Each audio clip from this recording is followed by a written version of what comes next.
Today's movie is Drop 2025. It's about finding yourself in a situation where you have to pretend everything's fine while your heart is pounding out of your chest. You have to keep smiling even though you're completely terrified. Throughout the movie, you'll be on edge the whole time, kind of like trying to hold in a poop while every stall in a public restroom is occupied. So let's get started.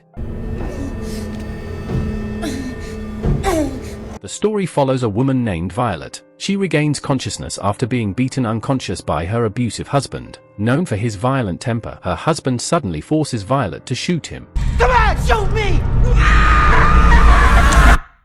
Several years later, Violet is now a widow living alone with her 6-year-old son, Toby. Like any typical little kid, Toby loves playing with his remote control car and even uses it to send secret messages to his mom. The woman watching Toby tonight is Jen, Violet's younger sister and Toby's aunt. She's babysitting because Violet is finally going out on a date with a man she's been talking to for the past 3 months. Since it's been years since Violet last dated and she's clearly a little rusty, she's understandably nervous about meeting him in person for the first time. You're gonna be glad you're wearing this.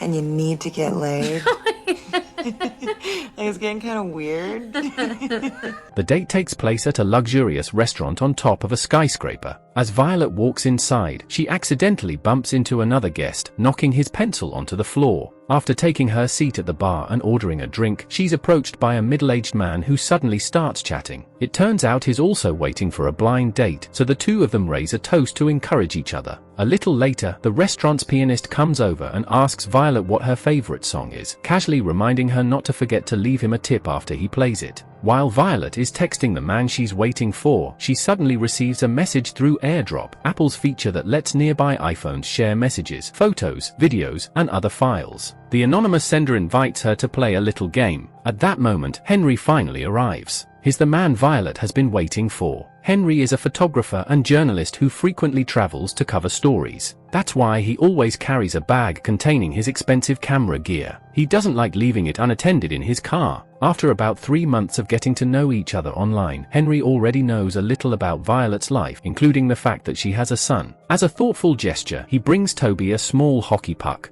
A moment later, the restaurant waiter returns. He's incredibly energetic and enthusiastic when serving customers. Since Violet and Henry still aren't ready to order, the waiter politely excuses himself to attend to the other tables. Not long after, Violet receives another AirDrop notification. It appears to be from the same mysterious person as before. Whoever this person is, they send her an old photo of Henry covering a journalist protest years ago, along with several other unsettling pieces of content. Seeing how uncomfortable Violet looks, Henry explains how AirDrop works. Since it only works between nearby iPhones, the sender has to be somewhere inside the restaurant. Henry immediately starts looking around, trying to match the people nearby with the profile image of the sender. With so many people in the restaurant, though, Henry can't figure out who's been messing with them. Still, Violet can't help smiling to herself. She genuinely appreciates how caring and protective Henry is being. While the waiter returns and Henry is busy ordering their food, Violet gets another message from the mysterious sender. This time, they're told to check the security cameras at her house. And guess what she sees? At that moment, Violet realizes this is no longer some childish prank. This is a carefully planned crime. Panicked, she rushes to the restroom and tries to call 911, but the mysterious sender immediately knows what she's doing. It turns out Violet's phone has been compromised. The sender warns her that if she dares contact the police, an accomplice who is currently inside her house will kill Toby without hesitation. Instead of asking the women in the restroom for help, Violet somehow gets caught before she can do anything. As soon as the women leave, she searches the restroom and discovers a tiny listening device hidden nearby. The criminal has been using it to hear every conversation she has. When Violet returns to the table, she checks the light fixture above them and finds another bug hidden there. She types a message. "Who are you?" The mysterious sender replies. Not knowing which person in the restaurant is behind all of this, Violet tries moving to a different table so their conversation can't be overheard.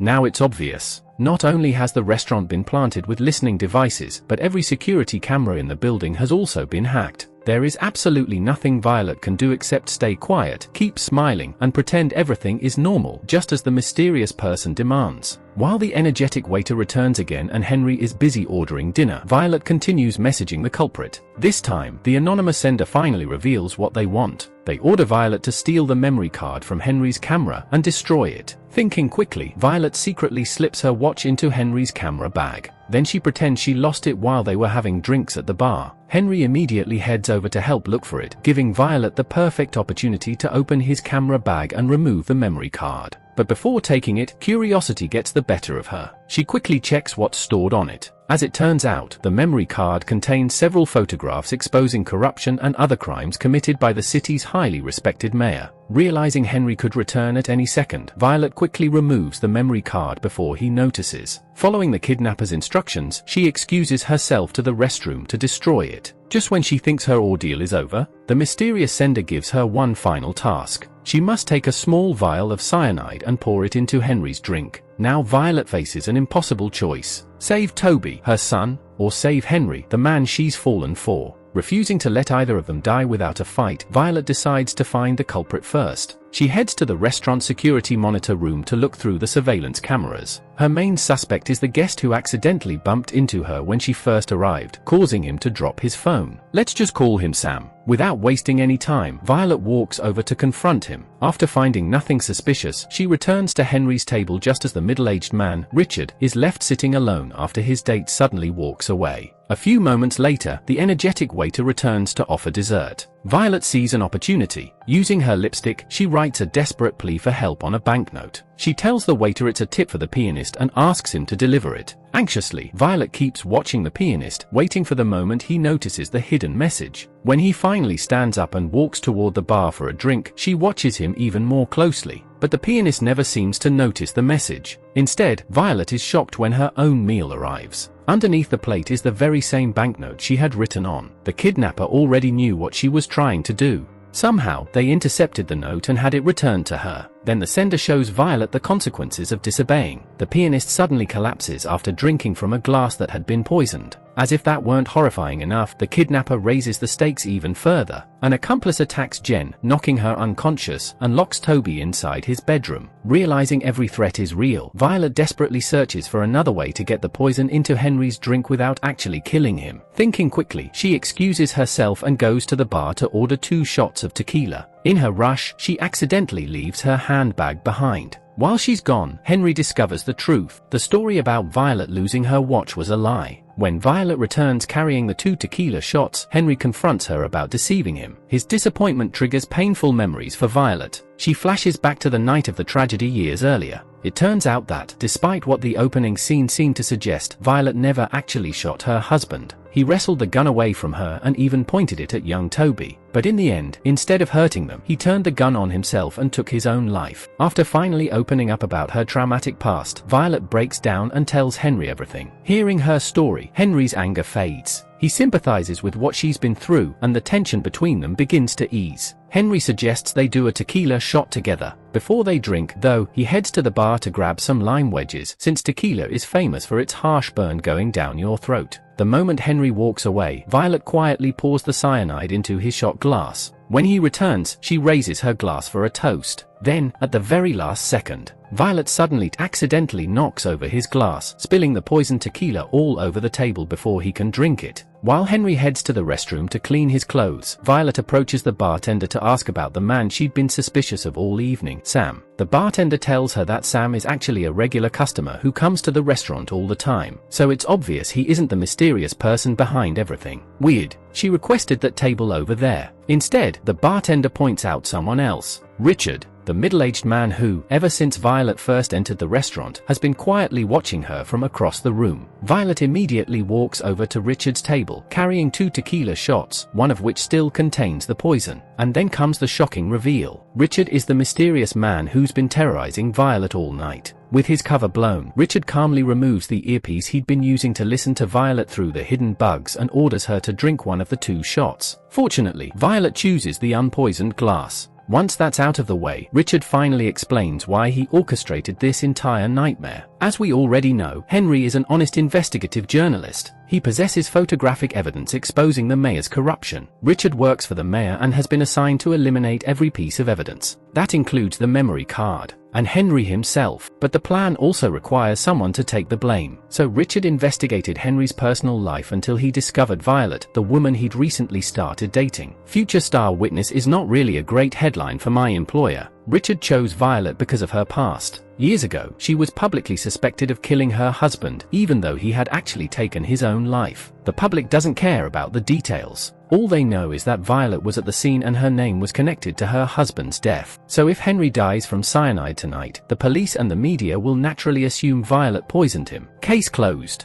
No one would keep digging to find the real mastermind. This is how powerful people bury their scandals. With money, connections, and influence, people like Violet become disposable pawns sacrificed to protect those in power. A few moments later, Henry returns to escort Violet back to their table. Thinking fast, Violet introduces Richard as an old friend. Then, hiding her panic, she urges Henry to raise his glass and drink the tequila, the one laced with poison. Oh, please don't make me drink alone. Hey, can you just give us one more minute? Once the job is done, Violet immediately asks Richard to keep his promise and contact his men to make sure they don't hurt Toby or her sister Jen back at the house. With everything apparently taken care of, Richard can finally relax and enjoy his dessert while simply waiting for Henry to die from the poison. Richard is about to get the biggest surprise of his life when he realizes that both tequila glasses Violet brought to the table are completely safe. There's no poison in either of them. Violet had already switched them out for fresh drinks. While Richard was distracted watching Henry drink, Violet secretly poured the remaining poison into Richard's dessert. In other words, Richard is now the one who's going to die in a few minutes. And suddenly, the whole situation becomes extremely tense. Richard pulls out a gun and accidentally shoots Henry in the stomach. Another stray bullet goes through the glass barrier. Richard immediately calls his men and orders them to kill Toby and Jen at the house. Before Richard can do anything else, he nearly falls over the edge while Violet spots the hockey puck Henry gave Toby. Violet almost falls with him, but Henry quickly grabs her and saves her. Realizing that Toby and Jen are still in danger, Violet immediately rushes downstairs and looks for Henry's car, hoping she can get home quickly enough to save her family from Richard's men. When Violet finally arrives, the house is completely wrecked. The killer has been shooting his way through the place. Violet ends up playing a deadly game of hide-and-seek with him until the killer finally takes off his mask. And just when things couldn't get crazier, Toby's remote control car suddenly appears carrying a handgun. The next morning, after the entire nightmare is finally over, Violet is at the hospital where Henry and her sister Jen are recovering. Then Violet receives another mysterious airdrop message. But this time, it turns out to be nothing more than another prank from her sister Jen. As for what happens to Henry and Violet after this, who knows? Are they really safe from the mayor and his people, or are they still being watched? We don't know. For now, at least, Violet can finally breathe again after spending the entire night trapped in one terrifying situation after another. And that's the ending. The biggest lesson from this movie is simple: sooner or later, lies will be exposed, and the truth will always find its way out. Thank you for watching. I'll see you in the next video.